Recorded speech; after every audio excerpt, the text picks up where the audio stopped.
Hello folks. Well, as of right now we have been to eastern Missouri as of last year. We have been to central Missouri for the last couple days in the Ozark regions. And today we enter the region of western Missouri, a region characterized by its proximity to the big city we are in today. Once you head to the real center of the country, as we have, many cities lay claim to being quote-unquote the gateway to the west, or the west starts here, something like that. And this city is no exception. With a population of about 500,000 people and a metro population of over 2 million, this city is one of the Midwest's, Missouri's, and technically the West's greatest accomplishments in culture, in history. It's a real American treasure. So, welcome to Kansas City, Missouri. Now, as the largest city in Missouri, Kansas City has long had a history, up to this day, of being a place where goods... Well, fun things happen like that, but it's had a long history of being a place where people would exchange goods. It was a hub of the railroad back in the day. It was a place where cow and cattle were traded. This city developed because of trade. And there's no better place that exemplifies this history of trade than the River Market District here in the north of the city. So I thought it would be fun to start out the video by checking this little place out.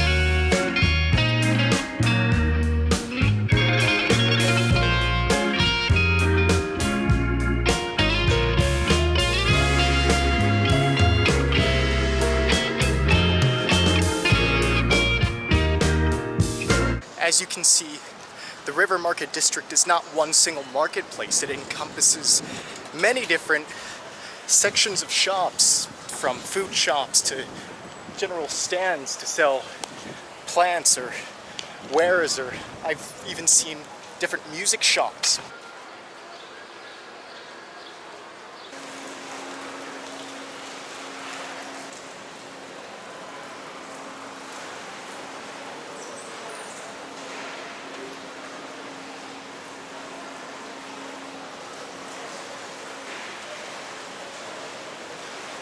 Yes, even at the River Market District here in Kansas City, you can find a museum dedicated to a sunken sea vessel from the mid-1800s. The reason I brought this market district out first is, one, because it closes soon, but two, because this is like the main touristic highlight that people go to when they visit Kansas City. It's a testament to the time-honored tradition of cultural trade here in this, basically a city in the smack dab middle of the country. But this is a mere minuscule part of the gigantic city that is Kansas City. So why don't we go explore a little bit more and discover what this KC area has to offer. I want to just give a little note here to say that this is the oh yeah, no problem.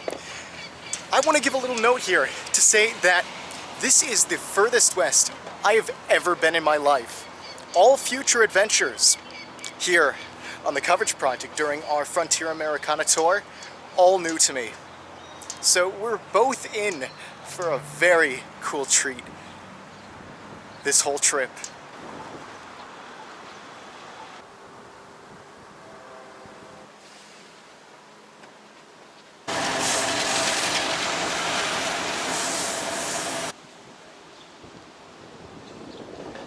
Remember in Jefferson City we saw the mighty Missouri River? Well, breaking news, this is the same Missouri River, just a bit upstream, right before it enters another state. Kansas City is called such because it lies right where the Missouri River and the Kansas River come to a confluence. And thus, it was an optimal spot for steamboats at the time to settle, maybe do a bit of frontier trading. And that's how Kansas City, or the town of Kansas, started. It was just a little frontier town at the western edge of Missouri. Before that little town, the town of Kansas was developed and established. The French utilized this area for fur trading. I'm sure wild critters out here would enjoy the Missouri River, but unfortunately some of them got trapped, and the French used those little critters for fur. As the town of Kansas got started and rolling, the people realized that this area where the Kansas and Missouri rivers meet was a great place for the beginning of these westward trails, like the Santa Fe Trail, the California Trail, and of course the famous Oregon Trail. So it all sort of started around here. There were larger cities like Independence and Westport that were at the time a lot better off than little old Kansas. But as the attraction towards this area started to develop around the mid-19th century, they realized we should probably differentiate ourselves from the Kansas Territory, because that was an up-and-coming thing. Now, the gold rush didn't hurt at all this little area as it was growing. It attracted a lot more people to do some trading, shopping as they went out west in search for gold. But what really kicked this city off in the antebellum period, when Kansas was about to become a state right next to Missouri, there were two people at the time of popular sovereignty when you could choose whether a state was going to be a free state or a slave state, who wanted to enter Kansas. Because if they got the majority, they would decide that state's fate. There were people who supported the free state cause, and there were also people who supported the slave state cause. So as a result of thousands of people flocking to this Kansas City area, the economy grew as well. People decided, hey, let's just stay in Kansas City. And finally, there was the rise of Kansas City becoming a cow town. The now gone stockyards were an integral signature part of Kansas City culture, as the cattle were traded in this center area where you have the plains to the west, you have larger cities to ship the beef to in the east, so Kansas City became a crucial place for that industry. And that's why you get the famous Kansas City steak that even today is synonymous with Kansas City. Let's head downtown, exit this river area. This river was crucial to this city's development, but I think for the video purpose, it's just a river.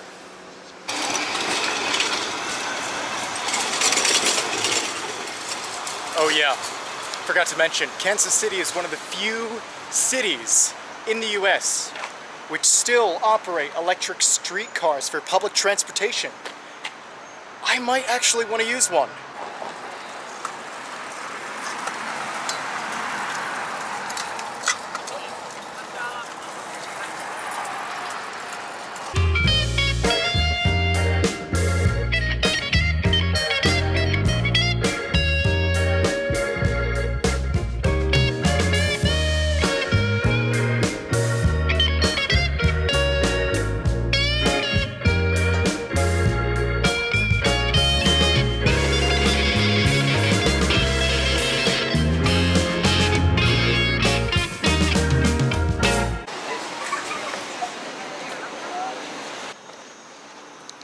Well, would you look at that, from tiny trading outpost to modern metropolis. This is Kansas City. Oh, hey, look at that. Kansas City clock. We've taken the streetcar to Union Station. And if this is Union Station, it looks kind of like a museum of some sorts. But overall, this whole area looks so clean, orderly.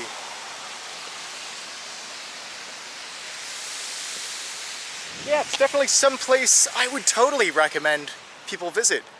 It just looks like, it just gives you that vibe of, this is who we are, this is Kansas City. Oh, and you know what Kansas City is also telling us? It's raining.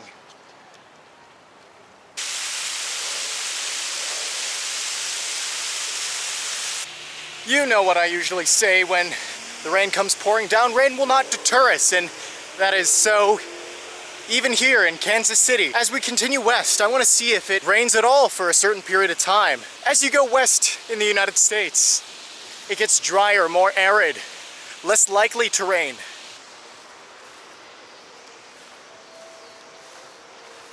Most cities have some sort of war memorial. In Indianapolis, we definitely saw that, the Soldiers and Sailors Monument, and it's no different in Kansas City. This is Kansas City's ode to the members of the military, specifically those who fought in the First World War.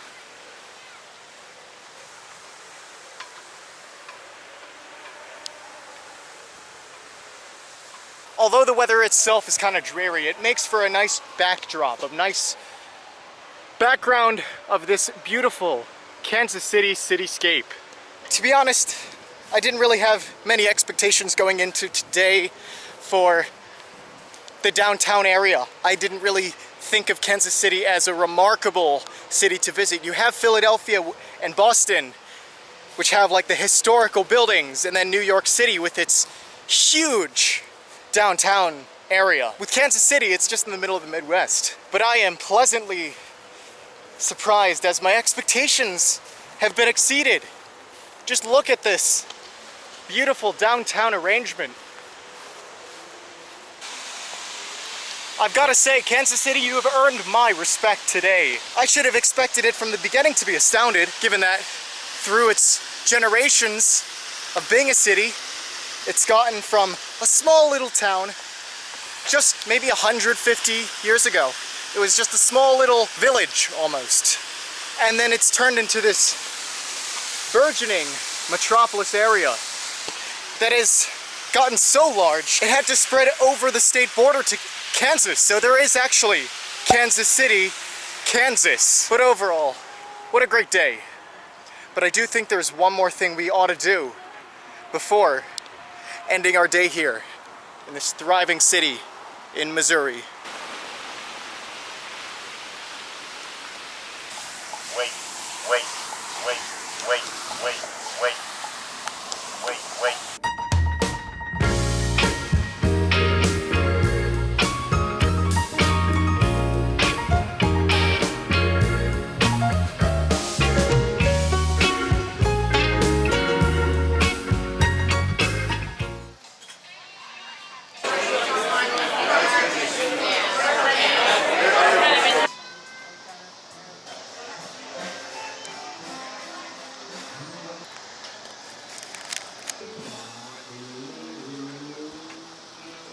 I'm just so happy right now. What a nice end to a giant day here.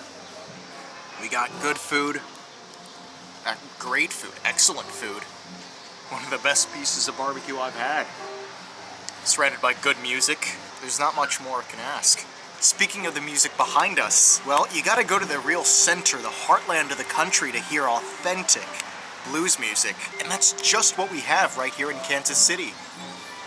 Just everything's smoked, and we just do a good wide range and variety of stuff here in Kansas City. The other thing is our access to wood, I believe, is one of, we have the southern region of Missouri, which has like hickory and oak in abundance. So I think that's a really good attribute to what we're doing here in Kansas City is they bring us the wood, and there's a lot of it. So the other thing is I think the history and starting, way back in, the early 1900s as far as barbecue started in Kansas City and everything, and I think it just developed and got in people's veins almost. The sauce got in your veins or something. Right, but right.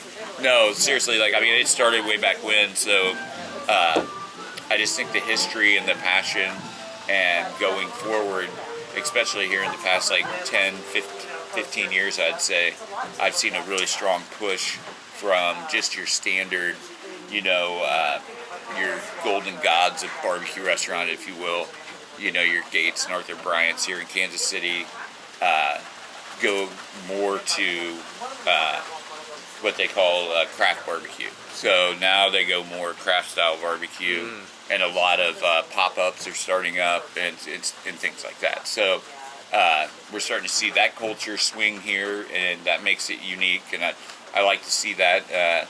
We're one of those, the old guys, have been around forever. So if we start like hand slicing our brisket and pickling our pickles and, giving them, just all this, people will be like, what are you guys doing? So we stick to our guns and what we've known best. And that's just, doing it. And of course the sauce, that's one thing everybody talks about is the sweet, but, sauce and, it's tomato based, vinegar, of course, molasses, and then you can go from there. Like we do a sweet heat peach sauce, so it's got peach in it, and wow. I don't know if you had anything to eat yet, but I finised. I just had a delicious burnt end sandwich. Well, I wasn't for sure if you got any of the peach sauce, but that's unique to Kansas City and to us. So it's fairly new. I think we've had it out for like 3 years or something like that. So we're always trying to experiment and do new things and come up with different stuff and introduce different things. And of course, some things work and some things don't. So it's a give and take thing, and some things take off, and that's just kind of how we've generated our menu, and that's what we do here, and that's what makes it unique. And plus, like here in Kansas City, we have the strong blues background. The jazz district, the 18th and Vine. It's where some of the legendary jazz and blues singers were at in the 1900 or early 19 in the 1900s, and and that has a strong influence on what we do here at BB's. Which make it the music unique. in the background. Yeah, the music and then the food, and then you get the whole and you got the beer and all that. So it makes it pretty unique, and something you don't see anywhere else in the country. I'm like, oh man, this is, and I don't think about it. I come here every day. Like this is been here every day for like 30 years. So it's like walk through the door, it's like your second house. But I mean, in reality, it is a special place, and it's unique not only to the country, but unique to Kansas City. And that's why we keep doing what we do, and we keep the blues alive and the barbecue going. Of course, all that good stuff. So what would you say to someone who's trying to visit different places and is looking at Kansas City as a candidate? What would you say? What would be the strong points of coming here for barbecue? For barbecue, for anything. Well, I mean, one thing I think is cool about Kansas City, if I was coming from anywhere in the country, is the location and how it's centrally located. I like that. I think it's one of the most hospitable, nicest cities you could ever go to. Like, people here are like, I mean, it's out of control. Like, it's super nice. And I think the other thing is, of course, the barbecue, but, we just have a good, live, young, vibrant scene going on here, and a lot of things changing, and a lot of things have changed in the past 15 years, and we've grown up, and now we're going to get the World Cup here, and so we're really excited about that, and we think everything that we've done, from like the light rail and just upgrading downtown and all that, just leads us to believe that that's why we got the World Cup, and now we can push forward after that and grow on that and be bigger and better. So milestones. We're excited to have that, and we're excited to introduce KC barbecue to the world. Like, it's gonna be awesome. It's like, oh man, guys. So that will be fun. So that will be I think 2026. So we're excited. But anything else? If not, I got to get back there. The boys are back there just doing their thing. So great. Well, you certainly gave a lot of information. I loved it. Thank you so much. I could rap all day, but I don't want to leave the boys. Well, you heard it from the boss man himself. BB's Lawnside Barbecue is the place to go if you want some authentic Kansas City barbecue. Well, I think that puts a great bow on our long day in Kansas City, Missouri. No more Missouri from here on our Frontier Americana trip. We have to go to more states It's an action-packed itinerary, I tell you. So with that said, I'll just leave it off at that. Sitting here at BB's Lawnside Barbecue, in the outskirts, still within limits, of Kansas City, Missouri. More travels to come. I will see you at the next location.